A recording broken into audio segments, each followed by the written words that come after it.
So as I contemplate about my life decisions towards my memoir, right, I couldn't help but remember who I had to become. So I wanted to stay in a certain mindset, right?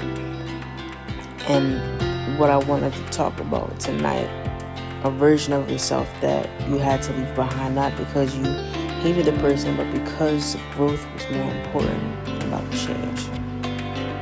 Right? So the person I had to become. For example, I had to become someone who accepted accountability instead of making excuses. What? I had to become comfortable with starting over when no one else was applauding.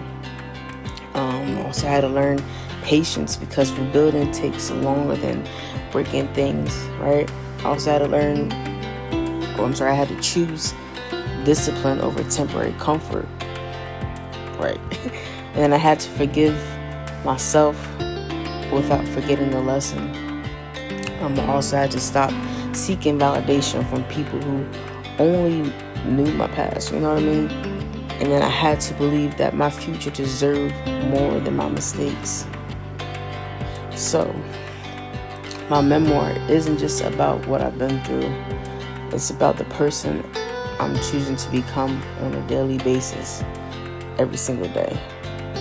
And the strongest version of the strongest version of ourselves isn't the only one. I'm tongue-tied right now, but y'all get what I'm saying. So it's one thing that how we're building, right? It's about accountability and choosing not to quit. So let me ask you a question. Who do you have to become in order to get through those tough seasons in your life?